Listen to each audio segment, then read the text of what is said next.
만약 누군가가 여러분들에게 이전에 했던 말과 지금 하는 말이 전혀 다른 내용으로 전달이 된다면 여러분들은 마음속에 어떤 생각이 드시겠습니까? 조금 전까지만 해도 A라고 이야기했다가 하루가 지나고 시간이 지나자 B라고 그렇게 거듭거듭 이야기한다면 여러분들은 어떤 마음이 드시겠습니까? 아마도 마음속에 갈등이 있을 겁니다. 이 사람을 믿어야 되는가? 마음속에 저 사람 잘못된 것 같은데 이전에는 이렇게 얘기하고 왜 지금은 정반대 이야기를 할까? 아마도 그런 마음이 드실 겁니다. 오늘 본문이 그런 이야기를 하고 있습니다. 이전까지는 멸망과 심판, 그들을 버리겠다는 이야기를 하셨던 하나님께서 이제는 정반대로 내가 너희를 사랑하여 다시금 내 백성, 내 축복을 받는 민족이 되겠다라고 말씀하시는 듯이 보입니다. 이런 얘기를 들을 때 축복이 좋아서 그 내용이 복을 선언하는 것이기에 아무런 문제가 없다라고 받아들일 분도 계시겠지만 정황을 보고 앞뒤 문맥을 볼 때에는 엉뚱당도 않게 왜 이런 얘기를 하실까? 하나님 도대체 믿을 수 있는 분인가? 하나님 정말 믿고 따라갈 수 있는 분인가? 라고 하는 의심이 드시는 분들도 있으실 겁니다. 그렇게 오늘 1장 10절부터 2장 1절은 이전에 했던 1장 1절부터 9절의 내용과 정반대 이야기를 하는 듯이 보입니다. 이 내용을 통해서 오늘 우리에게 하시는 하나님의 음성을 함께 들어보도록 하겠습니다. 오늘 10절을 보면 하나님께서는 그 이스라엘 백성들, 하나님이 버리셨던 그 하나님의 백성들의 수효가 셀 수 없을 만큼 많아질 것이다 라고 이야기를 합니다. 더 나아가서 그들을 향하여 내 백성이 아니라고 선포했던 그 하나님이 이젠 그들을 자신의 백성으로, 더 나아가서는 하나님의 아들이라고 그렇게 칭하며 그들을 받아들이게 될 것이다 라고 이야기를 합니다. 오늘 1장 10절을 보시기 바랍니다. 그러나 이스라엘 자손의 수가 바닷가의 모래같이 되어서 헤아릴 수도 없고 셀 수도 없을 것이며 전에 그들에게 이르기를 너희는 내 백성이 아니라 한 그곳에서 그들에게 이르기를 너희는 살아계신 하나님의 아들들이라 할 것이다 라고 이야기하고 있습니다.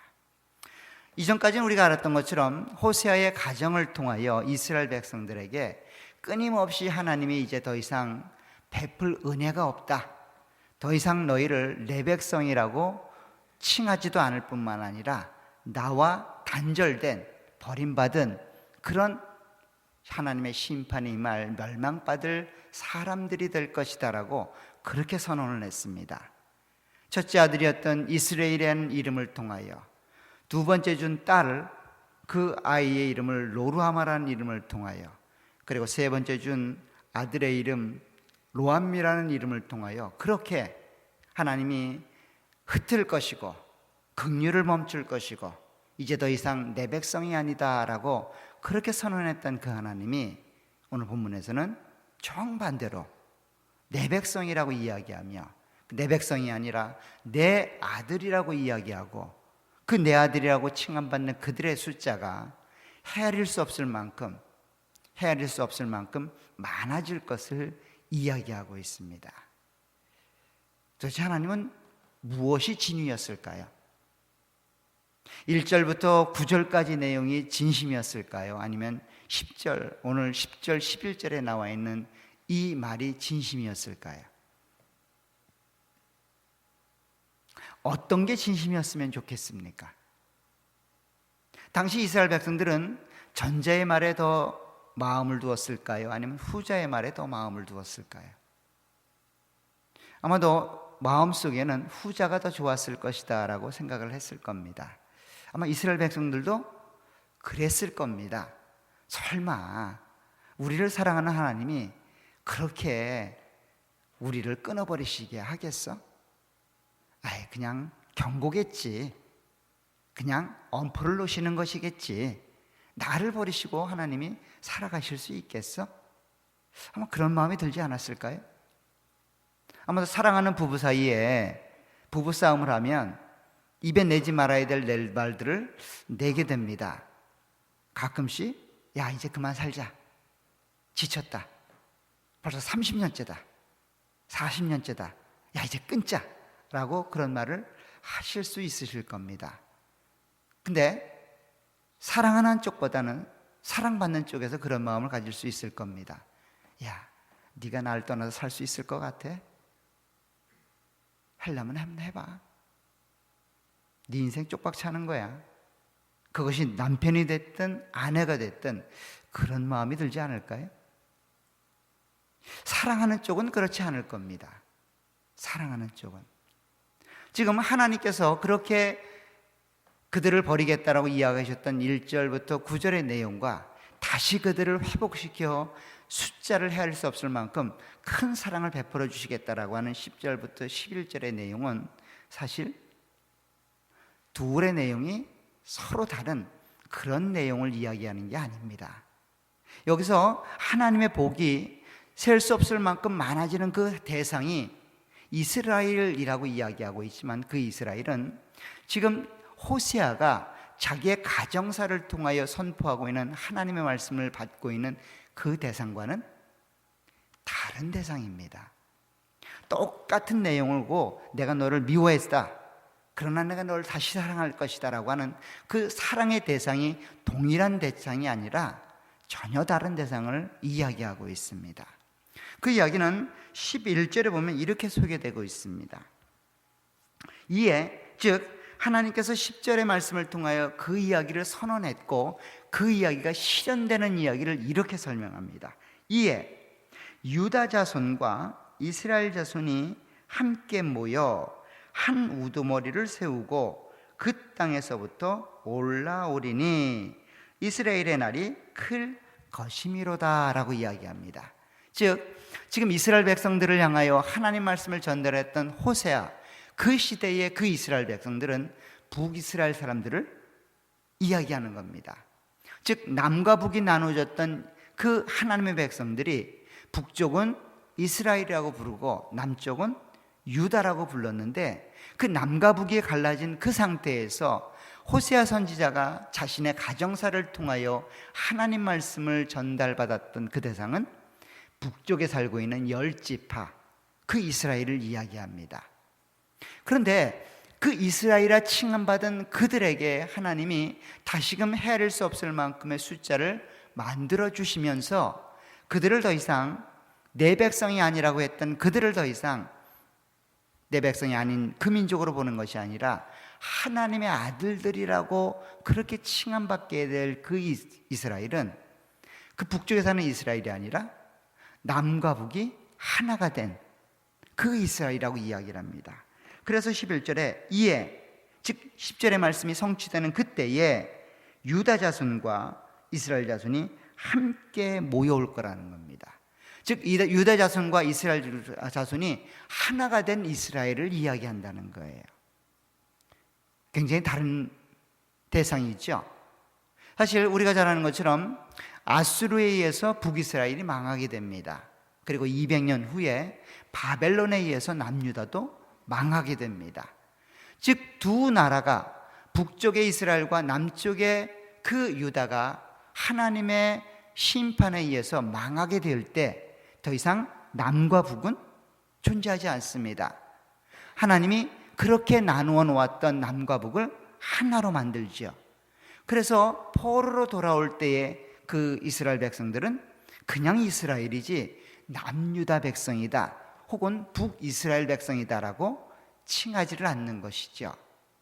결국 지금 호세아 선지자를 통하여 기원전 8세기경에 그 부흥하고 하나님의 영광과 은혜를 누렸던 그 이스라엘 백성들에게 했던 내용은 300년 후에 혹은 400년 후에 일어날 그 하나님의 백성들이 하나가 되어 돌아올 때의 이야기를 설명하고 있다는 겁니다. 대상이 다른 거죠. 아, 저건 나를 향한 하나님이 축복하시는 내용이구나라고 생각하면 큰 오산입니다. 큰 오산이에요. 더 나아가서 이 이야기는 구체적으로 그들이 누구인지를 이렇게 설명합니다.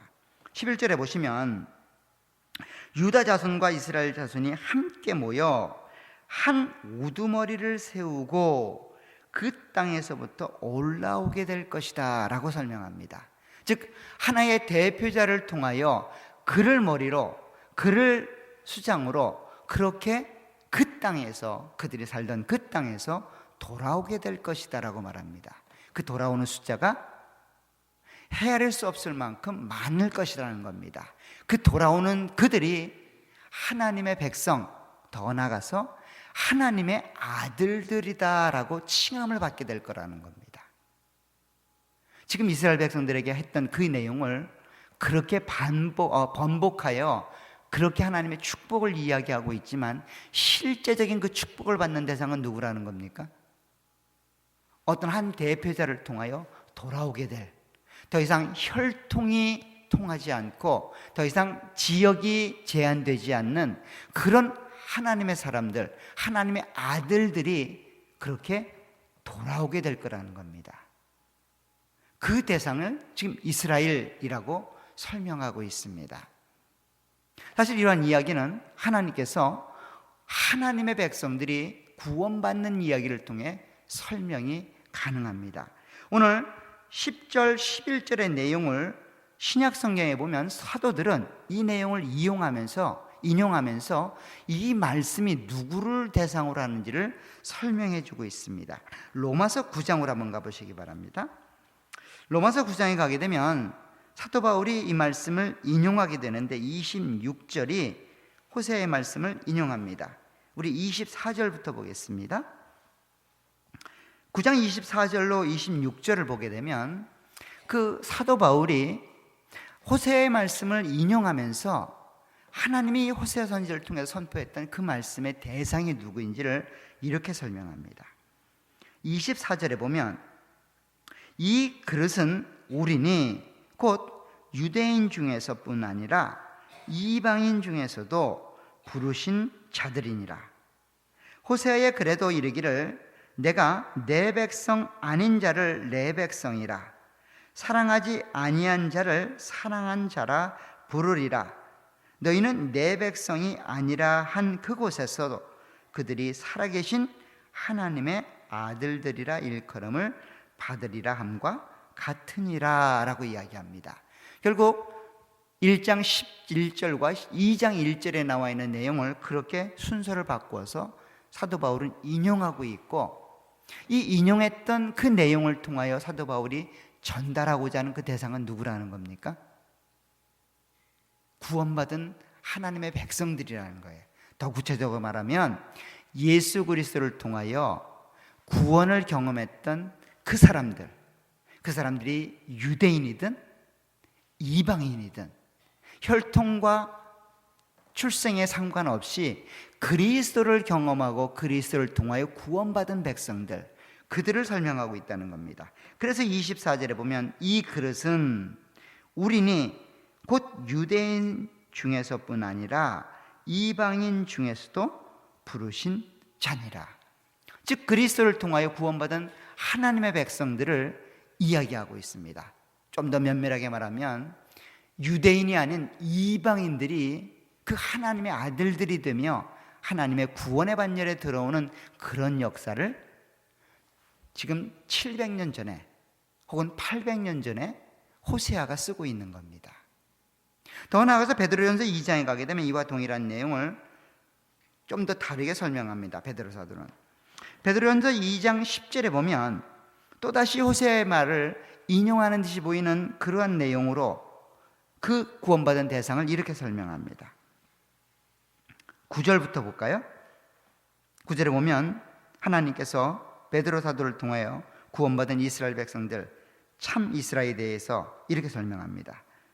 2장 9절에 보면 그러나 너희는 택하신 족속이요 왕같은 제사장들이요 거룩한 나라요 그의 소유가 된 백성이니 이는 너희를 어두운 데서 불러내어 그의 기이한 빛에 들어가게 하신 이 아름다운 덕을 선포하게 하려 하심이라.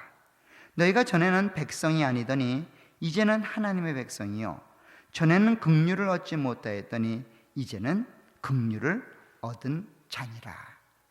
2장 1절에 있는 이제 너희를 안미라 하라, 이제 너희 자녀를 로아마라 하라 라고 했던 그 이야기를 이렇게 쓰고 있는 겁니다. 결국 베드로 사도가 쓰고 있는 구원받은 하나님의 백성들, 특별히 흩어져 있는 유대인들, 그리고 그 유대인들의 안에 포함되어 있는 이방인들까지 그 모든 자들을 포함해서 이야기하고 있다는 겁니다. 결국 호세아 선지자가 이제 내가 너희를, 즉 내 백성이 아니라고 선포했던 그들을 향하여, 그 선포된 그곳에서 그들을 향하여 이제 너희는 나의 아들들이다 라고 선포하게 될 것이고, 그 숫자가 헤아릴 수 없을 만큼 많아질 것이다 라고 하는 이 축복의 내용은 호세아가 자기의 가정사를 통하여 선포했던 그 이스라엘 백성들이 아니라 먼 미래에 그리스도를 통하여, 메시아를 통하여 구원받을 하나님의 백성들을 미리 염두에 두고 그렇게 예언의 말씀을 선포하고 있는 겁니다. 정말 그렇게 하나님의 백성들이 남유다 북이스라엘 상관없이 한 목자를 중심으로, 한 우두머리를 중심으로 그렇게 예루살렘에, 그렇게 하나님이 계신 그곳에 모여들었을까요? 아니면 앞으로 모여들게 될까요? 사실 이런 얘기는 예수님이 부활하시고 승천하시고 난 이후 오순절의 성령 강림을 통해서 한번 일어났습니다. 우리 사도행전 1장으로 한번 가보시기 바랍니다. 사도행전 1장에 가게 되면 하나님께서 이루신 일들을 설명을 하는데 이런 내용들이 있습니다. 2장 8절을 보겠습니다. 오순절날 성령 강림이 있었던 일들을 설명하는데 2장 8절부터 한번 보세요. 우리가 우리 각 사람이 난 곳 방언으로 듣게 되는 것이 어찌 됨이냐. 우리는 바데인과 메데인과 엘람인과 또 메소포타미아, 유대와 갑바도기아, 본도와 아시아, 부르기아와 밤빌리아, 애굽과 및 구레네에 가까운 리비아 여러 지방에 사는 사람들과 로마에서 온 나그네 곧 유대인과 유대교에 들어온 사람들과 그레데인과 아라비아인들이라. 우리가 다 우리의 각 언어로 하나님의 큰 일을 말함을 듣는도다 하고, 즉 오순절날 성령 강림을 통하여 그렇게 하나님의 역사가 실현되는 그때에 그 자리에 모여들었던 사람들의 구성원들을 보라는 겁니다. 오늘 9절부터 바데인, 메데인, 엘람인, 메소포타미아인, 유대인, 갑바도기아에 사는 사람, 본도, 아시아, 부르기아, 밤빌리아, 애굽, 구레네까지 그 모든 지역에 살던 사람들이 지금 다 어디로 모인 겁니까? 예루살렘으로 모인 거예요. 왜 모였을까요? 오순절 절기를 지키기 위해서 모인 겁니다. 즉 흩어져 살던 디아스포라만 모인 것이 아니라 실제로 그 유대교에 들어왔던 이방인들도 함께 모인 겁니다. 더 이상 혈통이나 민족이 제한된 것을 넘어선 거죠. 국가가 넘어섰고 혈통이 넘어섰고 민족이 넘어서게 됩니다. 그래서 그들이 한 자리에 모인 겁니다. 사실 그들은 그랬을 겁니다.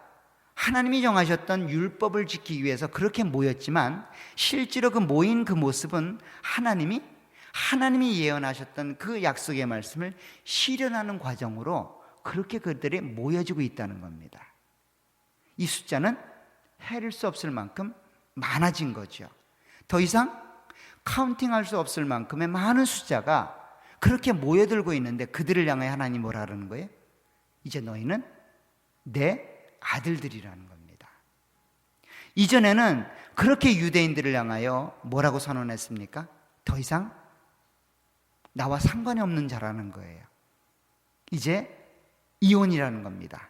이제 끝이라는 겁니다. 더 이상 내가 너희에게 남편으로서의 의무를 할 이유도 없고 할 필요도 없으며 하지 않겠다는 겁니다. 그 선언이 마지막 셋째 아이였던 로암미라는 아이의 이름을 지으면서 하나님이 선언하신 겁니다. 그런데 이제 다시금 그 하나님의 아들, 하나님의 백성들의 자리를 대치할 대상들을 하나님이 다시금 불러 모으시는 겁니다. 근데 그 숫자는 혈통으로 이루어졌던 이스라엘 민족과는 비교할 수 없을 만큼 많아진다는 겁니다.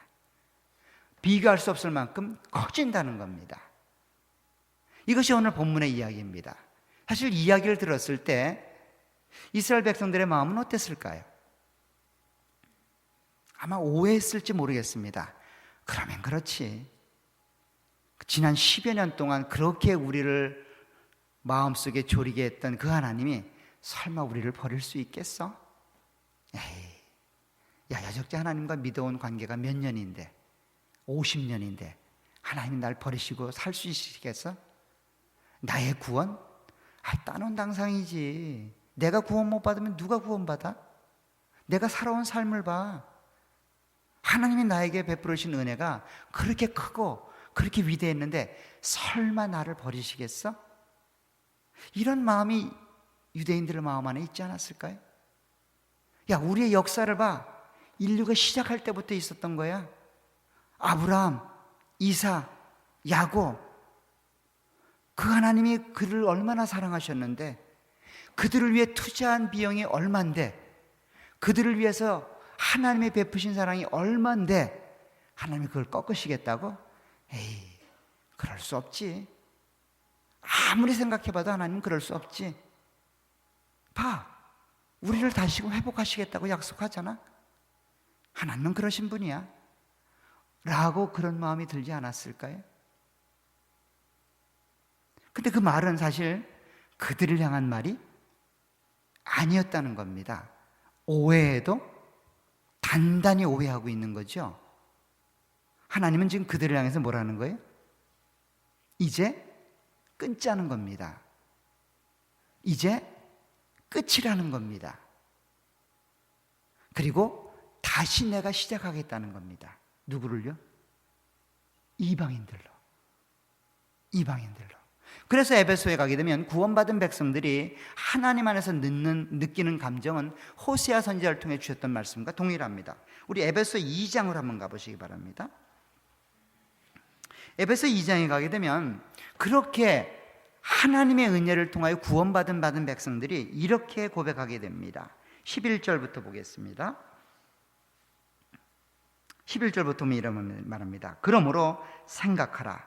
너희는 그때에 육체로는 이방인이요 손으로 육체에 행한 할례를 받은 무리라 칭하는 자들로부터 할례를 받지 않은 무리라 칭함을 받은 자들이라. 그때에 너희는 그리스도 밖에 있었고 이스라엘 나라 밖의 사람이라. 약속의 언약들에 대하여는 외인이요 세상에서 소망이 없고 하나님도 없는 자이었더니 이제는 전에 멀리 있던 너희가 그리스도 예수 안에서 그리스도의 피로 가까워졌느니라. 그는 우리의 화평이신지라 둘로 하나를 만드사 원수된 것 곧 중간에 막힌 담을 자기 육체로 하시고 법조문으로 된 계명의 율법을 폐하셨으니 이는 이 둘로 자기 안에서 한 사람을 지어 화평하게 하시고 또 십자가로 이 둘을 한 몸으로 하나님과 화목하게 하려 하심이라. 원수된 것을 십자가로 소멸하시고 또 오셔서 먼 데 있는 너희에게 평안을 전하시고 가까운 데 있는 자들에게는 평안을 전하셨으니 이는 그로 말미암아 우리 둘이 한 성령 안에서 아버지께 나아감을 얻게 하려 하심이라. 그러므로 이제부터 너희는 외인도 아니요 나그네도 아니요 오직 성도들과 동일한 시민이요 하나님의 권속이라. 지금 이 이야기가 호세아서 1장 10절과 2장 1절에 있는 내용을 풀어 쓴 겁니다. 내가 내 백성이 아니라고 그렇게 마지막을 선언했던 그 사람들을 향하여 이제 하나님의 구원의 문들이 혈통에 국한되어 있고 나라에 국한되어 있던 그 하나님의 은혜의 역사가 이방인들에게 열려지면서 그들의 숫자가 헤아릴 수 없을 만큼 많아지게 될 거라는 겁니다. 그리고 그들은 스스로 말하기를 이제 너는 내 백성이다. 이제 너는 긍휼을 받은 사랑을 받은 하나님의 사람들이다라고 서로 이야기하게 된다는 겁니다. 이 이야기를 하고 있는 거예요. 그래서 이스라엘 백성들에게는 그 이야기가 여전히 심판의 이야기로 들려줘야 된다는 겁니다. 여러분들에게는 어떻게 들리십니까? 이 하나님의 은혜와 사랑들을 삶의 내용으로 받고 있는 사람들이 누군가요? 바로 여러분들이죠. 제2의 참 유대인들이 바로 여러분들입니다. 그러면 마음속에 그런 생각이 드실 겁니다. 한 번 버렸다면 두 번째도 버릴 수 있지 않을까? 우리 옛말에 집에서 새는 바가지 밖에서도 새지요. 3살 버릇은 4살 때 고쳐집니까? 80까지 간다 그럽니다. 그럼 한 번 버리셨다면 두 번째도 어떠세요, 여러분들? 지금 이스라엘 백성들이 왜 하나님으로부터 버림을 받겠다라고 선언받고 있을까요? 그들이 못나서 그럴까요? 그들이 죄악을 너무 일삼아서 그랬을까요? 아닙니다. 하나님이 그들을 선택할 때 이미 하나님은 아셨습니다. 그들이 얼마나 무가치하고 무능력한 존재라는 것을. 이들이 얼마나 성향적으로 하나님을 배반하고 세상을 향해 달려갈 것을 하나님이 이미 아셨어요. 노아의 홍수 때 이미 경험을 했고요. 출애굽할 때도 이미 경험을 했습니다. 노아의 홍수 때 그들을 심판하자 그들의 삶이 변할 줄 알았어요. 근데 태어나면서부터 그들이 보인 성향이 어떤 거예요? 어려서부터 악하다는 것을 하나님이 아셨습니다. 그래서 더 이상 이런 얘들은 이 고쳐서 쓸 수 있는 존재들이 아니라는 것들을 알았어요. 그래서 애굽의 그 불구덩이 속에서 연단하고 훈련시켰습니다. 430년이면 될 줄 알았습니다. 근데 꺼내보니까 어떻습니까? 여전히 불순물이 있습니다. 몇 년간 돌리셨습니까? 괜찮습니다. 물이라. 40년간 돌렸죠?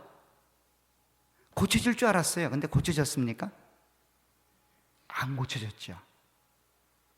그리고 약속의 땅에 들어와서 그들은 여전히 그 삶을 반복했습니다. 특별히 북이스라엘은 그 태생부터가 죄로 시작했고 끝까지 죄로 일관된 삶을 살았습니다.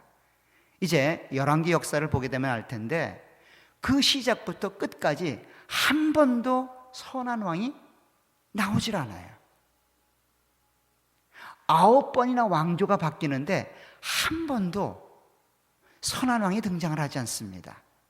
그래서 다시금 바벨론으로 끌고 갑니다. 70년간 당금질을 하죠. 선하게 될 거라고 생각합니다. 끄잡아냈는데 어땠습니까? 안 변합니다. 이걸 하나님이 아셨어요. 아신 하나님이 이스라엘을 선택한 겁니다. 모르고 선택했다면 배신감을 느끼겠지만 알고 선택했다면 배신감은 느끼지 않습니다. 내가 그럴 줄 알았다라고 그렇게 생각하시겠죠. 그런데도 하나님이 오늘 호세아 선지자를 통해서 그들을 버리고 계세요. 아니 알고 선택했는데 왜 버릴까요? 그들 마음 안에 하나님이 싫어하는 한 가지 내용이 있었기 때문입니다. 그게 뭘까요? 교만한 마음입니다.